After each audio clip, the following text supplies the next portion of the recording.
SFL On Air, the official episode 1. We did the pilot, and this one is going to be on free market environmentalism. And I thought, first, I need to give a shout out to one of the guys, Zach. He's a CC at SFL. He's doing an internship, but did you know that Texas Hold'em is illegal in Texas? No. Texas Hold'em is illegal in Texas. So he wanted to do an act of civil disobedience where he played Texas Hold'em in Texas, and he got stigma about it, and he wants to change the public policy. It's 2 years to do so. So I thought we'd help him out with that and start the hashtag Bring Hold'em Home. Hashtag Bring Hold'em Home. Hashtag that. Help him with that because he really wants to start taking that law away, which is a ridiculous law. Hold on a second. All right, so let's start out. We're going to start out with the budget cuts to the EPA by Trump. Okay, so this happened I think about 2 weeks ago, but we never got a chance to talk about it. And I want to talk about how he's been doing massive budget cuts to the EPA, all kinds of budget cuts. I kind of have a list of a lot of the budget cuts he's been doing. All right, let's go through them. The ones that stand out to me personally, environmental education. The EPA spends $8.7 million annually on programs to educate children. Spending on, so he's going to be cutting over $500,000 in environmental education funds. I mean, that's huge. I mean, we need more people to be environmentally conscious, and the fact that our own president is not an environmental president is it's just dangerous. It's dangerous in so many ways. All right, let's first start off by saying the government itself is the worst polluter responsible for the most serious damages within the environment in and of themselves. They have caused more damage than any other single business, organization, or individual.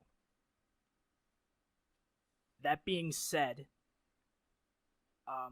there is parts of the EPA that are helpful. I mean, anytime they cut a program, I'm a big fan of cutting programs. I always say, let's cut programs. I say that very often.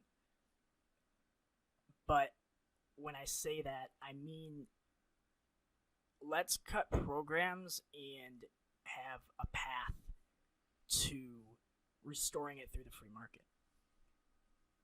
Don't just cut it and have the government not help whatsoever. You know what I mean? Yeah, you need a solution. You can't just cut a program and then hope, the free, the fact that you're going to just abruptly cut programs like that, or just cut spending like that is really, it does more harm than it does good. More harm than good. I don't know if I'm completely on board there, because I think, you need a solution. So. Well, the free market does provide. So let's talk about this. Hold on, let me pull this up. Yeah, whether it be through the EPA, whether it be through some private company, you need something to, that's what I worry about. Bill Gates, mainly. Jeff Bezos, Jack Ma, and other investors worth $100 billion are launching a clean energy fund to fight climate change. Happened about 3 months ago. So that happened 3 months ago. So the market did provide. What did it do? It got a bunch of entrepreneurs together, big donors, and they started the fund for climate change. So that's more harm than good. I mean, it's going to be in better hands without the EPA. My problem with the EPA is a lot of the budget cuts were in research departments of colleges. And the college kids are actually doing legitimate work. If nothing else, the people in the government might not be doing anything, but research labs are actually doing shit. So you can't just, I don't get cutting that. But the free market has provided for everything in the past, and it will provide in the future. There just needs to be more. I see the government more as a cheerleader. They need to encourage voluntarism, but not necessarily take every major problem and do it all by themselves. I don't think the government is capable of that. I mean, technically, if we're talking about things, they should be hiring the best people in the world of the environment to help. But that's not what they do. They kind of just waste the money. But let's go on to climate change. What are your thoughts on climate change? Well, the fact that, our own president thinks that climate change is a Chinese hoax is kind of stupid, to say the least. I mean, that's dangerous in and of itself. We need... No, he said he didn't say that. Oh, really? Okay. Yeah, he did say that, so I think to quote him, wrong. Wrong. Yeah, he said he didn't say that. I mean, we have video of him saying it, but, who are you going to trust? Donald Trump or some video that looks exactly like him and says I'm saying it, Climate change is a weird one because I'm very in the middle in comparison to most people. I think climate change deniers definitely bother me a lot. Yeah, it's dangerous to have one in the office. It's dangerous to have somebody that isn't aware of the dangers of climate change, or he's just so set in his ideology that he won't even bend, and that I mean, I know a lot of politicians are like that, but that's trouble. That bothers me more than anything right now. I mean, another thing that hits closer to home, if you want to talk about it, is the Trump also got rid of the Great Lakes cleanup funds. Were they being inefficient with their cleanup, or was it good cleanup? We don't know. I mean, I can't find out in particular. I can't find out the specifics. Maybe because I haven't looked far enough into it. I knew that it's meant to deal with pollution problems. And he cut about it was 300 million to 10 million. So yeah, he cut $290 million. Yeah, I'm very anti-government, but there are cases in which regulation is important. I'll give you an example right here. There's a religious practice in which when they do circumcisions, the blood is sucked up with one's mouth. So you just cut the baby's penis or whatever, and then an adult goes and sucks up the blood. That escalated quickly. Just a little bit. We're talking about regulation. And there was a government regulation that said that, no, you can't do that. And they took away the regulation. And guess what happened? What happened? No, you have to guess. I want to hear your guess. So they cut regulation. I'm not sure. Just spit out the answer. Because I can't really figure it out at all. I don't even know what I would guess. Babies got AIDS. The babies got AIDS. There was 7 infants with AIDS. So in that case, you would think that government regulation would be a good thing, because I don't know how the free market is going to fix that. And arguably, the free market can fix everything and will fix everything. It's just the speed at which the government actually helps, and the necessity of the thing that needs to be deterred is the problem. Climate change is one of those things where regulation might kind of be needed. Small regulation until the free market starts figuring things out. What bothers me about climate change deniers, though, is that at first it was kind of like, oh, climate change doesn't exist, it's all a hoax. And then when more information came out, there was an acquiescence of, oh, it's just natural. Well, you just changed your stance. You said before it didn't exist, and now that we show it, now it's natural. There was a change. So that showed that there wasn't a consistent message by the right. Here, let's stay on climate change. Let's talk about whether climate change is natural or whether it's not natural. Yeah, so here's the thing, is the temperature has been spiking up and down since the inception of the Earth. Climate has been spiking up and down. And it's actually, with the spikes, it's been getting gradually warmer. Or I should say gradually colder, I mean. If we drew a line of the middle of the graph, it's been getting colder since the inception of the Earth. But the spikes are getting bigger.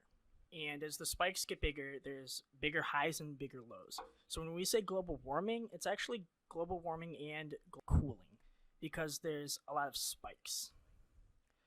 And there's a difference between climate change and global warming, both of which are happening. Climate change refers to the spikes getting bigger between ups and downs. And global warming refers to the amount of CO2 in the atmosphere. And the amount of CO2 in the atmosphere is what's causing, partially adding to the high spike. Did you know there was a difference? Yeah, I know there was a difference. Most people don't, I think. You don't have to be, you kind of have to be a careful thinker. You have to understand what you're defining or what you're talking about, what terms mean, or else, if sometimes you need to know what you're talking about, basically. And you're a very careful thinker, so you've definitely. Thank you. I try. I do what's called careful exercises every day. It involves goat sacrifice. I don't know if you've tried it, but it's been very effective for me. I'm not saying it's for everybody, but it's definitely helped my thinking. But yeah, there has been climate change versus global warming has been something that, honestly, from the Republican side, if you're a Republican or you're a climate change denier, the lack of knowledge of what's happening is definitely something that turns me off to some of their arguments, like not knowing that difference. Saying the Earth has been naturally getting cooler or naturally warms by itself or is coming out of an ice age. They say that, and then I'll have a conversation with them to dive deeper into their understanding, and just the lack of knowledge of the thing turns me off. Maybe they could be right about it. They just know nothing about anything else relating. But it just isn't good. On the other side, Bill Nye is kind of the same way, where Bill Nye says some stupid shit, and it kind of, I can see why it would turn people off. And then man-made versus natural. Here's the thing, is Venus is all natural. Venus had an abundance of nitrogen. It might have had more nitrogen than it had CO2 at some point in its history. And then, I don't know, maybe CO2 just collects and it stays there and it like kills nitrogen, or is it heavier than nitrogen? I don't know. But when CO2 gets into the ozone layer, if that's what we're going to call it on Mars, maybe ozone layer is a term specific for the Earth, but I don't think it is. But it gets into the ozone layer, it kind of stays there. And it increased with Venus until Venus is what it is now, the hottest planet. So that's true, but like, we would die if we were on Venus. So regardless of whether it's man-made or natural, and there is concrete evidence that we add to the CO2 emissions, but regardless of whether we do or not, we don't want to burn. We would die if we were on Venus. Yeah. Oh, I found what I was talking about with Bill Nye and his wife. Bill Nye filed a restraining order against her because after she allegedly threw toxic liquid into their garden. So toxic liquid. Are we going to define toxic? Because that might be like Windex. Is Windex toxic liquid? Could she throw Windex into the garden? And is that like that big of a deal? Like, oh, she threw Windex. toxic water. That sounds like something Bill Nye would say. Well, to Bill Nye, this is a big deal. Okay, there's no way that she can ever repent for her actions. By the way, Bill Nye, we love you. Come on our show, we'll talk. She'll never repent for her actions.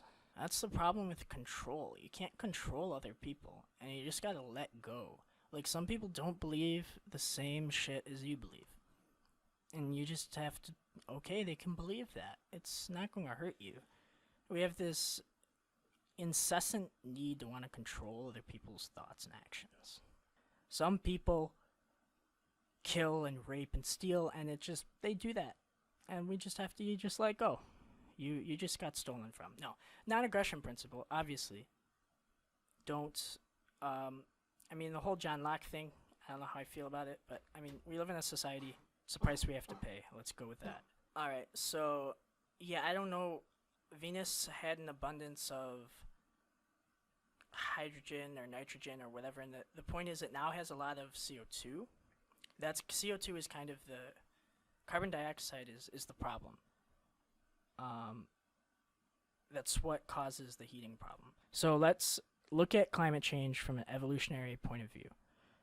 About 6 million years ago, we saw one of the biggest spikes, and that's when the Homo, or it wasn't even a Homo, it was like Aspiosaces or whatever, some weird monkey-like, human-like thing, started climbing on trees and walking on feet. There's a large correlation between the start of the change in temperatures and them starting to be bipedal. So yeah, okay, that's kind of cool. I never heard that before. Like, Yeah. why would there be a change in global temperature if just because a species started walking on 2 feet? Well, yeah, I don't know why there was the change in temperature. There's a million reasons why you could say there's a change in temperature. It's Earth, but the species did adapt to it by being able to walk to more adaptable areas, or areas that weren't as hot or weren't as cold. So there was an adaptation. And then there's another big spike increased with becoming fully able to walk. And then at 800,000 BC, there's another huge spike, and that's coincidentally around the same time man made fire. So we created fire because it got too cold.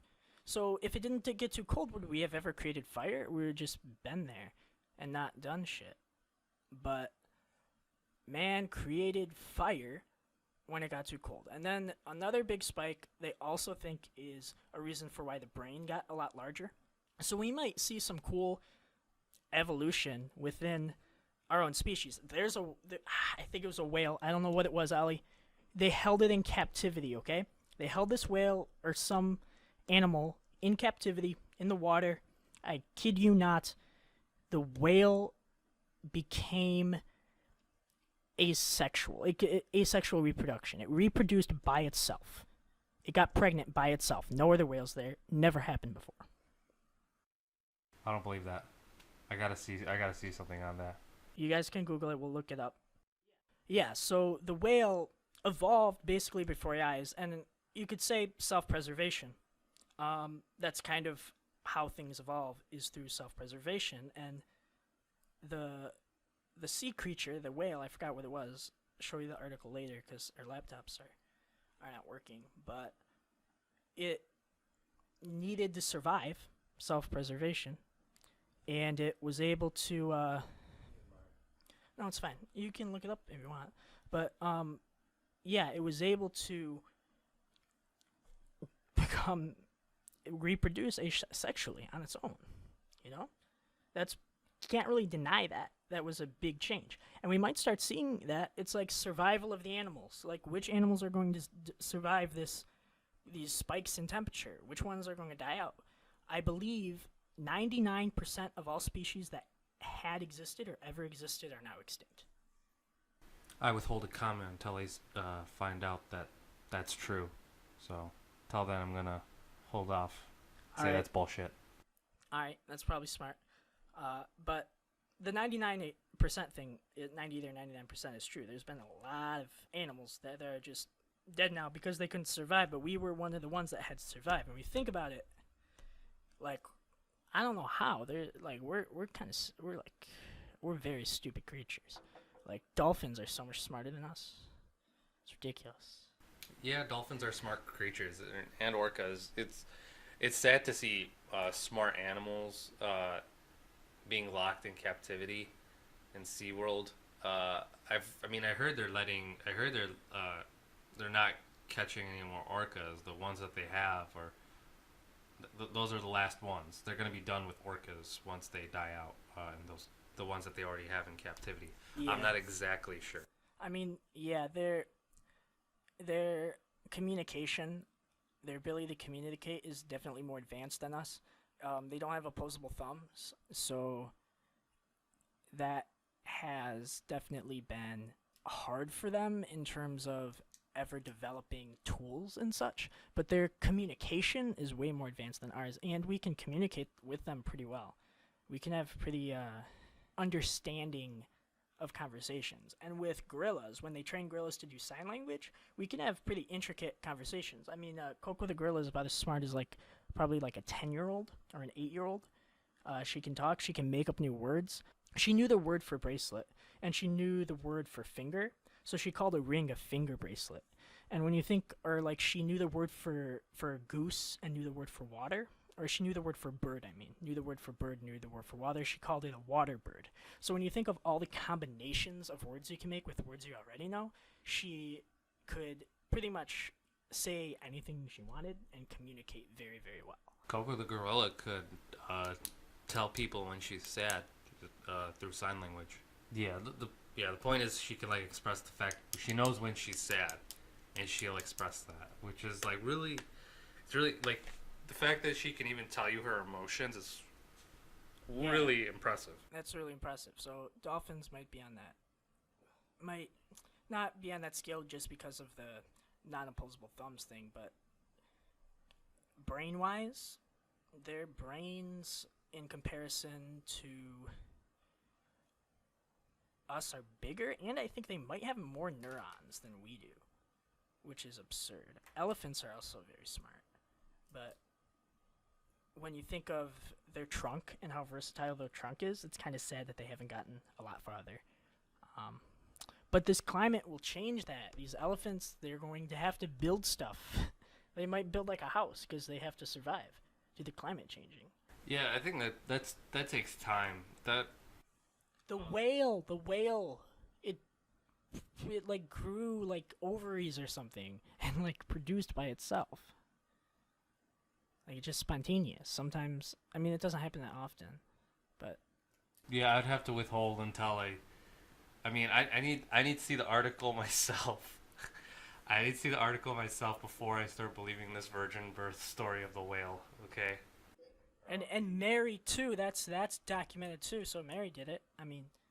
Maybe God God impregnated the whale. So this is the Mary of the whales. This is the Mary of Wales. It gave birth to the Jesus Christ of Wales. We have to keep an eye on this whale, man. Did Jesus ever say he was going to come back human? Does it ever say in the Bible that Jesus is going to come back as a human? Or does he just say he's going to come back on a horse? Can whales ride on horses? I guess it doesn't say he was going to. Maybe this whale can. Who knows? It didn't say he was going to be born as again, it said he's coming back on a white Pegasus, according to a translation that's I don't understand because it's all coded and it's not in Hebrew or Latin or anything that I know a little bit of. I don't know. Revelation is one of those weird books that has very bad translations. Alright, so let's talk about some of the good things that are going to come out of the banning of the EPA. It's not banning of the EPA, it's just massive budget cuts. Massive budget cuts. Though $170 million, or billion, I believe it was billion, or a million, I don't know. Bill Gates is doing shit, okay? Bill Gates is on it. We got our top men on the job because the budget cuts. So that's one thing. It might prompt people. Here's another thing I do like about the cut is I think it will make us as individuals more excited to do things. Like we have to do something. The government's not doing it. Donald Trump isn't doing it. We have to do it. Well, it's not I mean, there are people that are just, I think that are, they're giving more funds to the EPA, but I'm not sure on that exactly. Or is the EPA just gone now? Did he eliminate the entire department? No, he didn't. That would have been huge news if he did. He just made a big budget cuts, and that was enough to get big headlines. And it's hard to deal with stuff like that when there's huge budget cuts like that. The place where the EPA used to be is not there anymore, and somebody else needs to come in and take that role where the EPA just doesn't have anymore. Well, here's my problem with carbon taxes. I do somewhat agree with, just because we have to. Okay, we have to. But the thing is, we shouldn't have to, because the government is all about profit. If the government can profit, if people can profit, they're going to do it. It's a financial incentive. So they could tell a scientist to build some type of filter or build something that makes it so it's harder for the emissions to come out, that it recycles somewhere, it goes somewhere. They could filter the emissions, or they could learn how to extract CO2 from the atmosphere, and they could force companies to buy it. Or they could say, you have to have this filter, it's a regulation. But instead, they tax it, which isn't as efficient. They just want the money from taxing it. So it's hard to get on the side of these people that are wanting to save the environment by doing the carbon taxes, because it's not what they want to do. They don't care about the environment. They don't give a shit about the environment. They want money, and they're using it as an excuse to tax carbon emissions. But Shell, one of the leading in oil, has come out recently saying that renewable energy is the fuel of the future, and that oil companies should start investing in renewable energy. Yeah, I heard that headline. I saw that headline. That was really cool. How much credit I want to give to Shell, I don't know. Being that, oil right now is their main product. That headline, I can only take it at face value. I got to take it with a grain of salt. But it's interesting to hear. I mean, they're doing something. They helped. I mean, if I had a massive oil industry, and that massive oil industry was a main source of income, I would want to milk out all of the money I could out of it before I switched to renewable energy. I think I would do so in a way that wasn't as corrupt as the oil company does, like buying out intellectual property patents and things like that. But I say that here. I don't say that as a CEO of a oil company. My thoughts would drastically change. You remember that episode of Futurama where she wins like $1 million and she's like, wow, I suddenly have an opinion on the capital gains tax. Oh, yeah. That was really funny.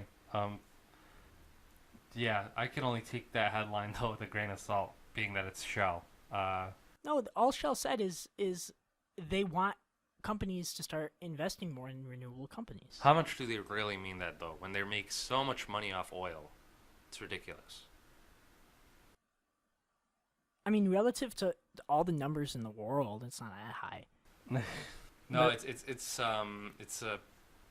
the statement itself is one. The statement they gave out is at least going in the right direction, which is a good thing. It is, and I think there's a lot of intellectual property rights and I should say intellectual property patents that have been bought and have been held by people in non-renewable energy companies, or companies that aren't in non-renewable energy rather, and they could come out later once they soak up all the money from the oil that they can possibly get. You know what I mean? And there you will see a huge increase in just inventions, because they've been having all of these inventions. They've been holding them, hiding them in order so they don't get out, so they can make money off of oil. So as soon as oil becomes not a thing anymore, we're going to see so much progress so quickly. All right, so we're going to take questions from the audience now. Nick Grove, shout out to him. As we were talking about the whale, he sent in an article at New Scientist. Female shark learns to reproduce without male after years alone. Just confirming that there. Oh, okay, so the Jesus whale does exist. The Jesus whale exists. Okay. That's amazing. Isn't it? It's so amazing. Even if it's a fake link, I don't care. I want the Jesus whale to be a real thing. And then Chris XBL says man-made versus natural, which we somewhat discussed already. A lot of these aren't environmental related, but we'll go through it. We'll go through them. First one is taxation theft. You can start on that one. Taxation is theft to a certain extent. What do you mean to a certain extent? Like if I take money from you, it's either theft or it's not theft. Like I can't like steal something from you and be like, well, this is theft to an extent.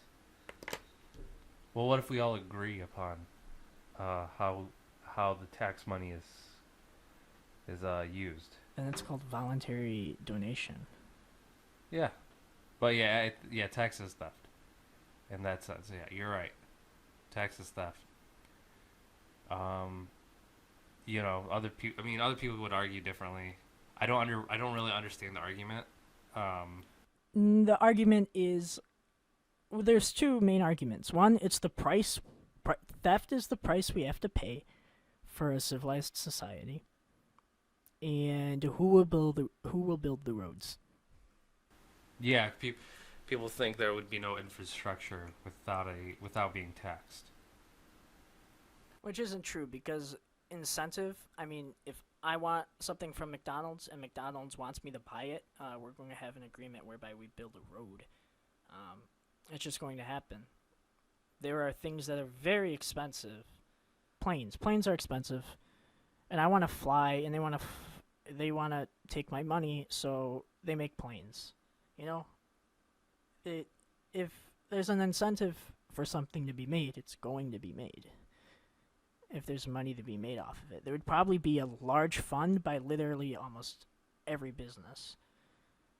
Literally almost. Yes. No, there'd be some sort of fund of roads being built, and based on the businesses that donated to the fund, that the roads near their businesses would be made. And some people might get lucky by not paying into anything. But if you were somewhere that didn't have other businesses, well, one, you wouldn't want to build your business there, or you would have to build the road yourself. Does that make sense? That makes sense. I'll play devil's advocate. I'll say that, just playing devil's advocate, taxes aren't something we want. Taxes isn't always something we want to pay, but it's in our best interests, because we don't always know what we need to pay for.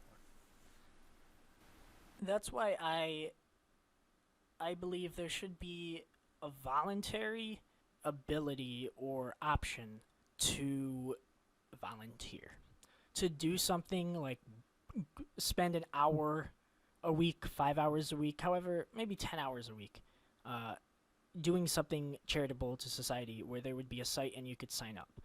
And it could be picking up waste or building a road or like working in construction or whatever. And I think there would be a few things that this would do if we did this, and it would help tremendously. The first thing is that giving people the choice to volunteer or pay taxes lessens the blow of theft.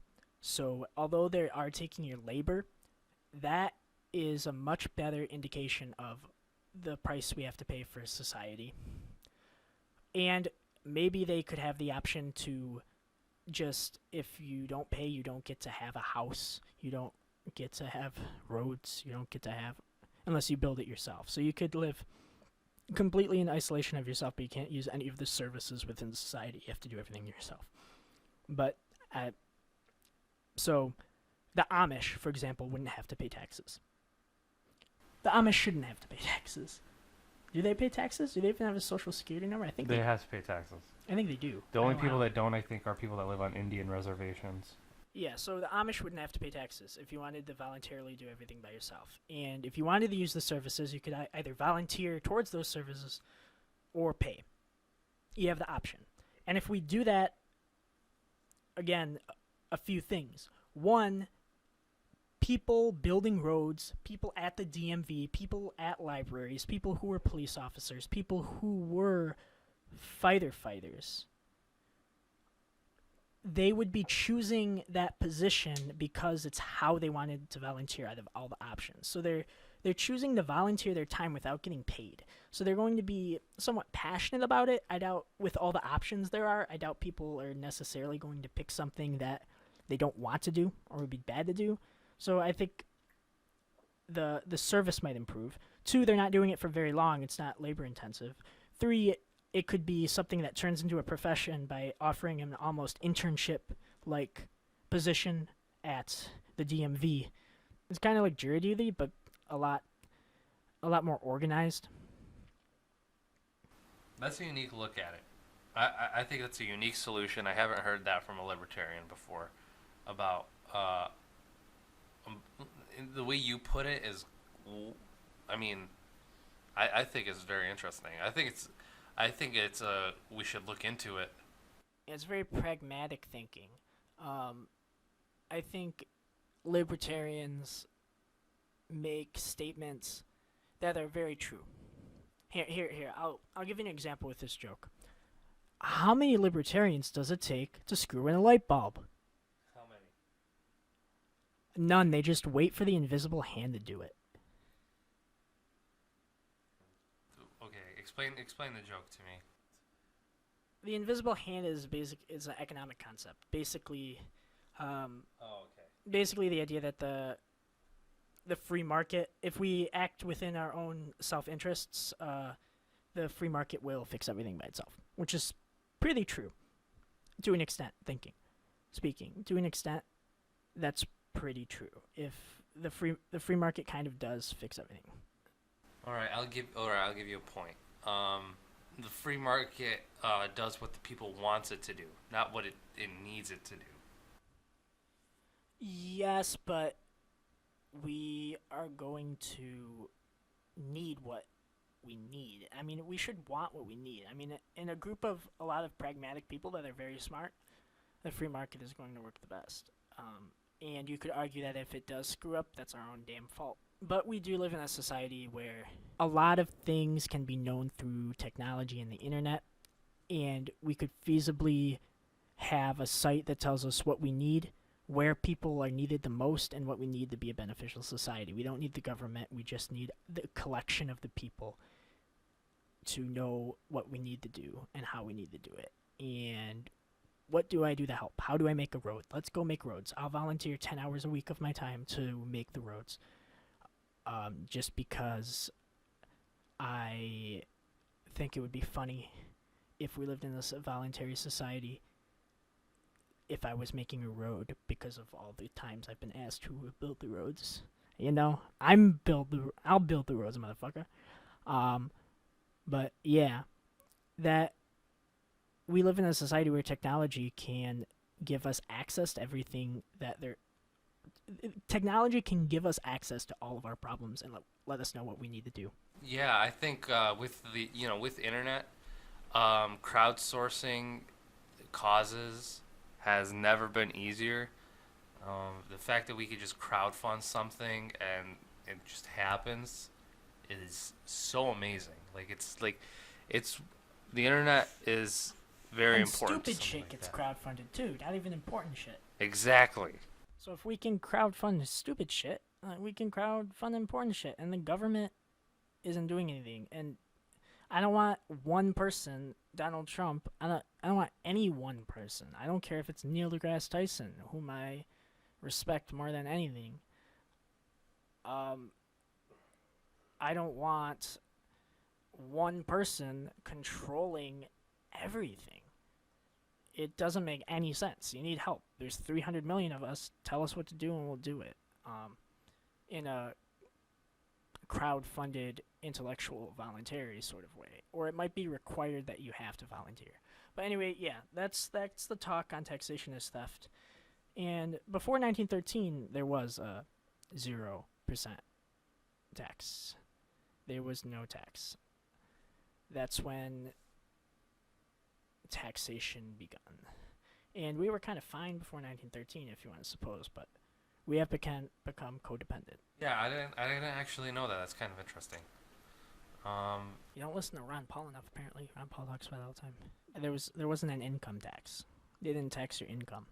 It started in 1913. It's not like it was like on off. No, they started income tax in 1913. Still playing devil's advocate. How do we make sure things get funded that need to be funded in everybody's best interest? Okay, so let's say I'm president of the United States of America. It's already an improvement. I have better hair. I believe I'm more competent. But probably the first thing I would start doing is I would create a government website that was integrated into Facebook. I would integrate my own government. I would talk to Mark Zuckerberg. I would invite Mark Zuckerberg to the Oval Office and say, I want to meet with you. And I would talk to him and say I wanted to integrate this new platform onto Facebook. And the platform would basically be like the causes that they already have, except it would be government funded. I would pay him money to do this. I wouldn't give him money all of it right away. I wouldn't eliminate everything in the government right away. Okay, so I would have causes, and then I would put all of the departments that I thought were vital. I would basically maybe integrate every single department on there. So what's the point of having those departments if they're not funded? That's what I'm trying Here's to the ask. thing is I would allow people to donate money to the departments. And then as they donated, I would decrease the amount of funding that we gave. And I would argue, my argument would be, and this would be a executive order outside of, I'm a hypocrite, okay? This would be an executive order outside of anything else. But my argument would be, is that the $1 that we're getting through taxation going to the government is using 1 penny of that and pocketing that 99 cents. They're stealing the money. They're not saying where it goes. They're not using it correctly. And my argument would be that for the new departments that I would make, there would be new departments, and I think I would make a free market person. I would pick somebody to be the head of the department. I would make all new departments. This would be kind of outside of the presidency. This would be more of a business man type of thing. So this would be like a reformation of all the... Reformation of all. And I would slowly transition the departments from where they are in the government to the free market. And I would keep, and as soon as people donated money to those vital positions, what would happen is I would take away money, and $1 going to the person I put in the head of the EPA is much more than $1 going into the EPA in the government, because they're going to use that money much more wisely. Even if they don't use it wisely, it's going to be much more wisely than the government is. I guess the logic behind it would be that the funding is much more scarce, so you have to be wiser with it, and you can't just end up using it for your own financial gains. That's true. That's one thing. That's the... I don't know if that's the reason why they would be more wise with it. If you could explain that to me, I'm just asking questions. I'm trying to figure it out. Like, what is the best solution? Oh, well, yeah. So one of the reasons why it would be, there's multiple reasons why it would be used more efficiently. Okay, for one, people had the option to not donate anymore. You can stop donating the button. So the integration on Facebook would have causes, and it would show efficiency ratings. I mean, it would give.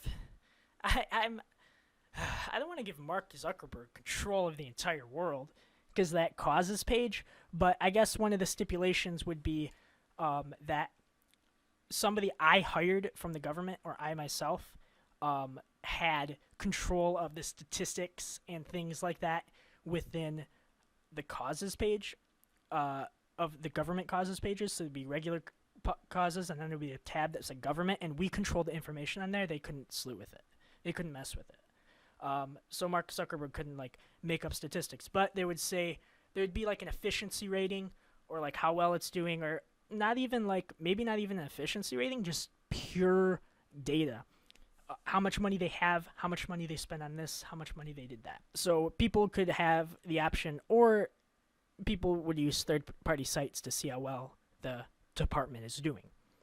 Ideally, this type of thing would have been done where the departments were already like this and people donated to the departments, but it's not. And like the healthcare bill that was on healthcare.gov and nobody fucking went to the site and they had all the problems with the site, I wouldn't do that. I would do an integration into a platform that we already have, and people might argue that that would be very dangerous, but I mean, it's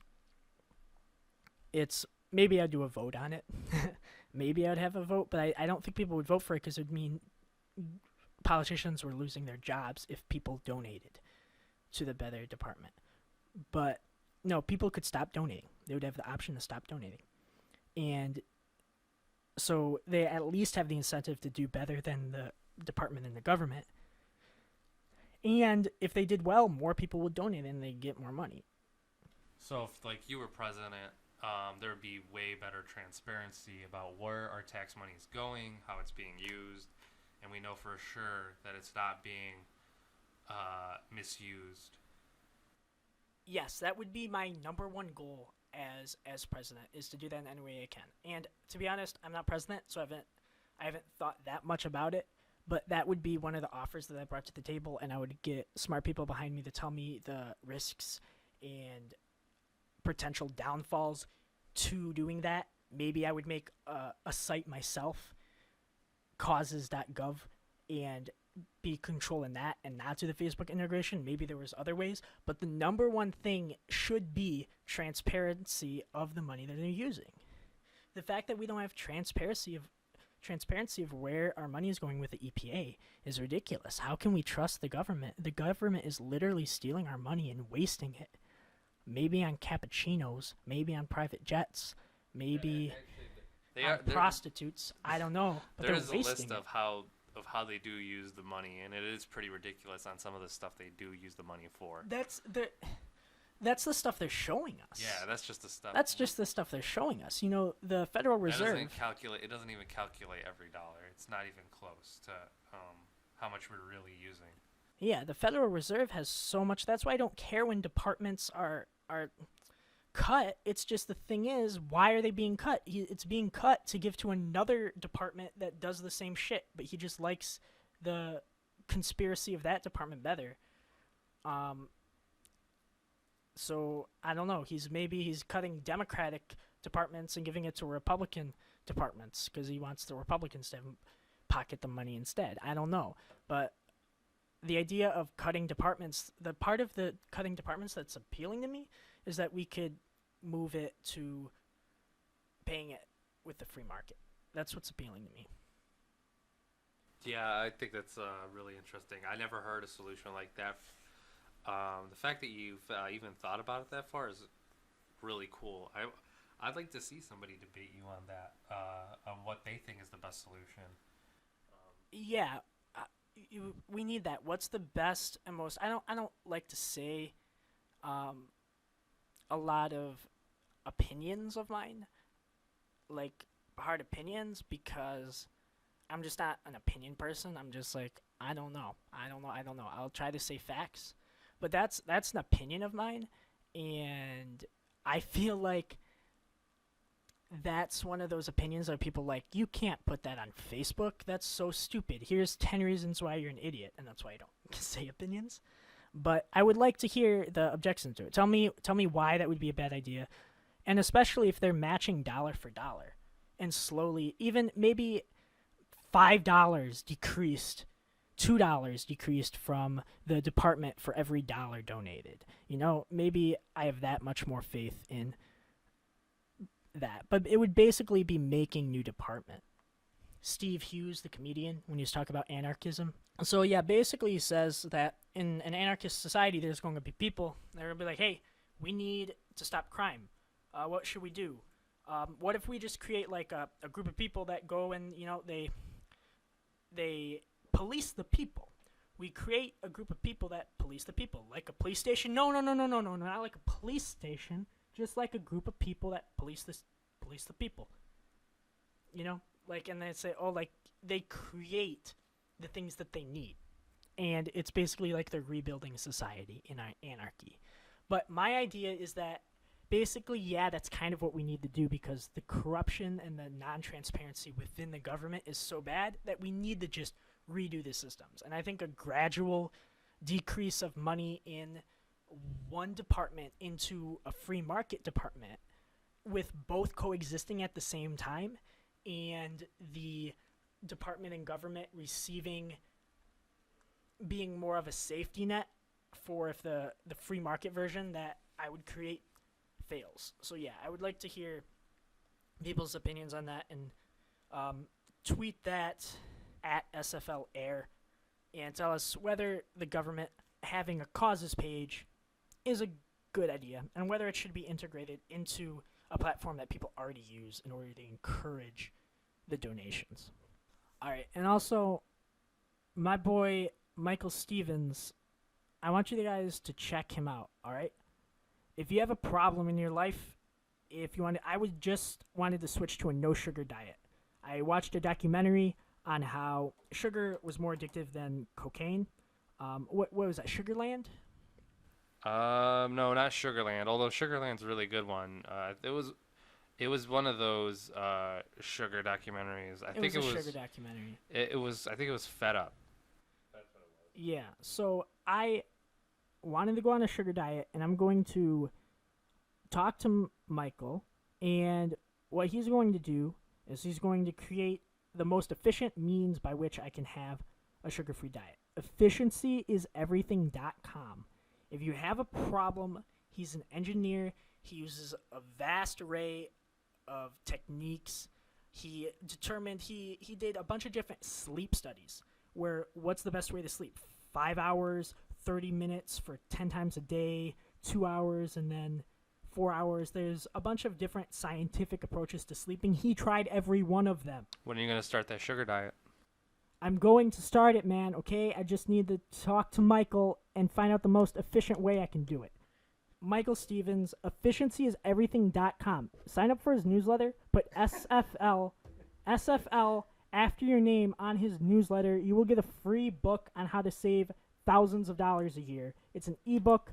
He did every one of those sleep studies. He found out the most efficient ways to sleep. He has like the top 5 best efficient ways to sleep and his personal favorite that he does. And how to sleep less and do more.